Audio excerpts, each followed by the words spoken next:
berkebutuhan khusus. Ada ADHD, autis, retardasi mental, talent, dan juga gifted. Saya akan menjelaskan apa itu ADHD. ADHD merupakan gangguan yang ditandai dengan adanya ketidakmampuan anak untuk memusatkan perhatiannya pada sesuatu yang dihadapi, sehingga rentang waktu perhatian yang dimiliki sangat singkat dibandingkan anak lain yang seusianya. Ciri-ciri anak ADHD. Yang pertama, tidak bisa konsentrasi lebih dari 5 menit. Yang kedua, sulit dikendalikan. Anak hiperaktif memang selalu ingin bergerak. Yang ketiga, melakukan sesuatu secara tiba-tiba tanpa dipikirkan terlebih dahulu. Yang keempat, memiliki sikap penentang atau pembangkang dan juga tidak mau dinasihati. Yang kelima, destruktif atau merusak barang seperti mainan yang dimainkannya dan cenderung menghancurkan sangat besar. Yang keenam, tidak kenal lelah atau tidak menunjukkan sikap lelah. Dan yang terakhir, tidak sabaran dan usil. Ketika bermain, tidak mau menunggu giliran, dan juga sering mengganggu teman-temannya tanpa alasan yang jelas. Kebutuhan anak ADHD ini ada 4. Yang pertama, rutinitas, struktur dan konsisten. Yang kedua, fokus pada hal-hal positif. Yang ketiga, penjelasan sederhana dan singkat. Dan yang terakhir, mengabaikan hal-hal yang tidak penting. Selanjutnya, anak autis. Autis merupakan penyakit otak yang mengakibatkan hilangnya atau berkurangnya kemampuan seseorang untuk berkomunikasi, berhubungan dengan sesama, dan memberi tanggapan terhadap lingkungannya. Beberapa penanganan yang telah dikembangkan untuk membantu anak autis. Yang pertama, terapi tingkah laku. Yang kedua, terapi bicara. Dan yang terakhir, pendidikan kebutuhan khusus. Selanjutnya kita membahas anak retardasi mental. Retardasi mental merupakan penurunan fungsi intelektual yang menyeluruh secara bermakna dan secara langsung menyebabkan gangguan adaptasi sosial dan bermanifestasi selama masa perkembangan. Yang dapat dilakukan pada anak retardasi mental yang pertama, tata laksana medis. Yang kedua, rumah sakit atau panti khusus. Yang ketiga, psikoterapi. Yang keempat, konseling. Yang kelima, pendidikan. Dan yang terakhir, pencegahan. Nah, pembahasan kita yang terakhir ada anak talent dan juga anak gifted. Talent merupakan kemampuan bawaan berupa potensi khusus dan jika memperoleh kesempatan berkembang dengan baik, akan muncul sebagai kemampuan khusus dalam bidang tertentu sesuai potensinya.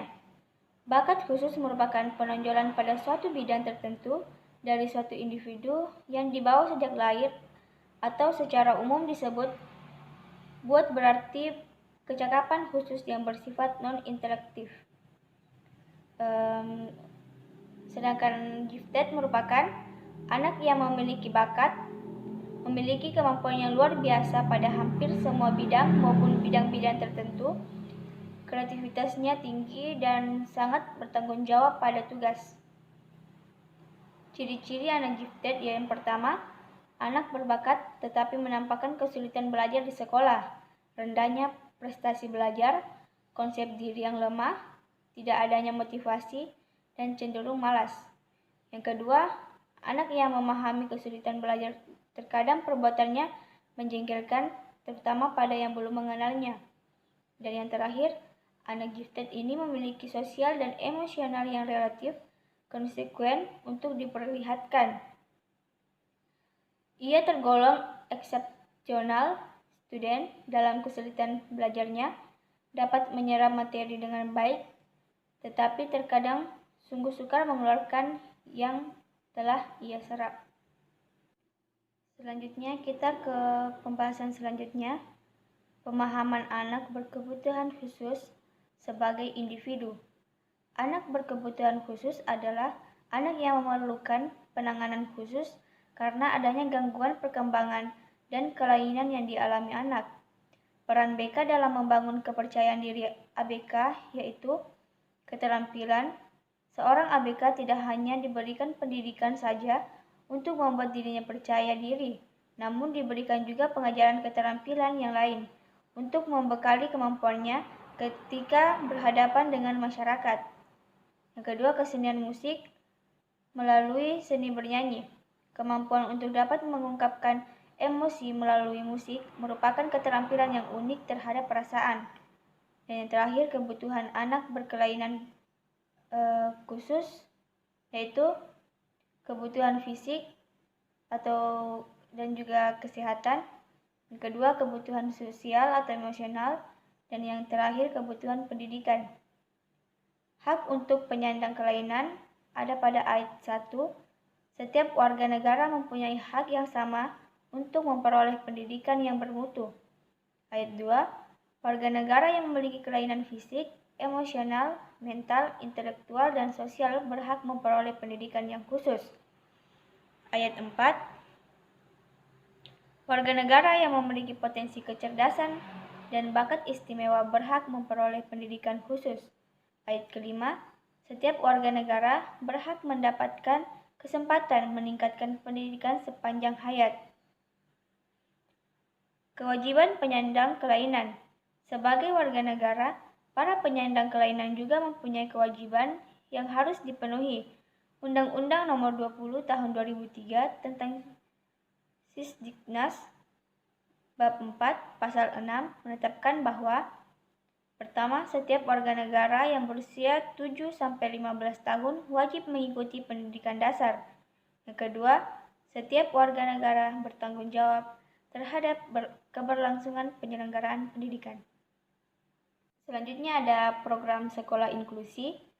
Sekolah inklusi merupakan sistem layanan pendidikan yang mengikutsertakan anak berkebutuhan khusus untuk belajar bersama dengan peserta didik lain yang sebaya di sekolah reguler yang terdekat dengan tempat tinggal atau suatu sekolah yang menampung semua peserta didik di kelas yang sama dengan menyediakan program pendidikan yang layak maupun bantuan dan dukungan yang dapat diberikan oleh guru agar berhasil, tetapi disesuaikan dengan kemampuan dan kebutuhan setiap peserta didiknya. Latar belakang penyelenggaraan sekolah inklusi yaitu dilatar belakangi oleh hak anak untuk memperoleh pendidikan. Untuk memenuhi kebutuhan pendidikannya, anak berkebutuhan khusus memiliki hak yang sama dengan anak normal lainnya. Dalam pasal 31 Undang-Undang Dasar 1945 disebutkan bahwa semua warga negara berhak mendapat pendidikan. Hal ini dijabarkan lebih lanjut dalam bab 4 pasal 5 Undang-Undang Nomor 20 Tahun 2003 tentang Sistem Pendidikan Nasional. Selanjutnya ada model pembelajaran dalam sekolah inklusi yang dibagi jadi 6. Ada model kelas reguler atau inklusi, ada model cluster, ada model pull out, ada model cluster dan pull out. Yang kelima, model kelas khusus, dan yang terakhir model kelas penuh. Pengembangan kurikulum dalam perspektif sekolah inklusi pada dasarnya merupakan kewenangan setiap lembaga pendidikan. Pemerintah hanya memberikan garis-garis besar tujuan pendidikan di setiap satuan lembaga pendidikan dalam bentuk rumusan-rumusan kompetensi yang harus dicapai pada akhir pembelajaran atau setelah peserta didik menyelesaikan pendidikannya. Peran guru BK dalam pendidikan inklusi untuk membantu peserta didik berkebutuhan khusus dalam upaya menemukan konsep diri, memfasilitasi penyesuaian diri terhadap hambatannya, mengkoordinasikan dengan ahli lain, melakukan konseling terhadap keluarganya, membantu perkembangan anak berkebutuhan khusus agar berkembang efektif, memiliki keterampilan hidup mandiri dan mengembangkan hobi, serta mengembangkan keterampilan sosial dan personalnya. Selanjutnya kita membahas teknik-teknik asesmen anak berkebutuhan khusus. Dalam konteks pendidikan, asesmen berfungsi untuk melihat kemampuan dan kesulitan yang dihadapi seseorang saat itu sebagai bahan untuk menemukan apa yang sesungguhnya dibutuhkan dalam pembelajarannya. Dengan kata lain, asesmen digunakan untuk menemukan dan menetapkan di mana letak masalah yang dihadapi serta apa yang menjadi kebutuhan belajar seorang anak. Jenis-jenis asesmen anak berkebutuhan khusus. Yang pertama, ada observasi. Salah satu teknik asesmen yang dilakukan dengan cara mengamati dan mencatat secara sistematik gejala-gejala yang diselidiki. Yang kedua, ada analisis sampel. Guru mengamati dan menganalisis contoh pekerjaan untuk menentukan bidang mana anak mengalami kesulitan. Yang ketiga, tes acuan kriteria, membandingkan prestasi anak dengan beberapa kriteria. Yang keempat, inventory informal, digunakan untuk menilai prestasi anak dalam kaitannya dengan kurikulum sekolah. Yang kelima, analisis tugas, proses menjabarkan tugas belajar ke dalam beberapa komponen unit yang terajarkan untuk mencapai tujuan pembelajaran. Yang keenam, checklist, suatu daftar berisi nama-nama subjek dan faktor-faktor yang hendak diselidiki. Yang ketujuh, skala rating, mencatat gejala menurut tingkat-tingkatnya. Yang kedelapan, interview dan kuesioner, suatu daftar yang berisikan rangkaian pertanyaan mengenai sesuatu masalah atau bidang yang akan diselidiki. Dan yang terakhir, tes acuan normatif, dilakukan jika ingin membandingkan kemampuan seorang anak dengan kemampuan anak lainnya. Dan pembahasan kita yang terakhir ada teknik dan model bimbingan dan konseling anak berkebutuhan khusus. Menurut Suhairi dan Purwanto, mengemukakan bahwa layanan bimbingan dan konseling anak berkebutuhan khusus bisa dilakukan melalui pendekatan individual dan pendekatan kelompok, disesuaikan dengan tujuan dan masalah yang sedang dihadapi, seperti pendekatan individu dan kelompok.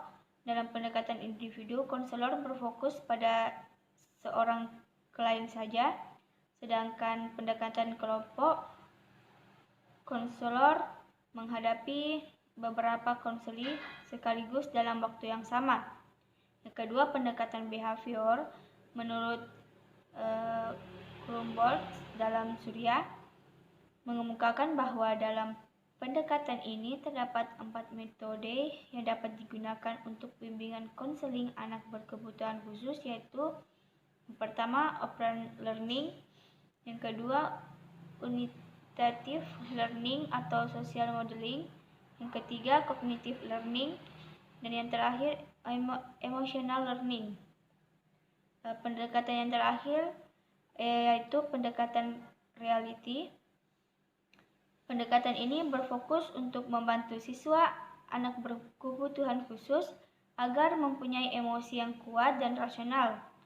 Menurut Suhairi dan Purwanto, konselor yang menggunakan pendekatan ini berperan untuk aktif berbicara mengenai tingkah laku siswa anak berkebutuhan khusus, mengarah perhatian siswa anak berkebutuhan khusus tentang tingkah lakunya, mendorong memberikan penilaian atas tingkah lakunya, mendorong menemukan alternatif, dan membantu mengadakan perubahan tingkah laku siswa anak berkebutuhan khusus. Itulah tadi beberapa penjelasan materi dari mata kuliah bimbingan konseling untuk anak berkebutuhan khusus. Terima kasih atas perhatiannya. Lebih dan kurangnya mohon dimaafkan. Wassalamualaikum warahmatullahi wabarakatuh.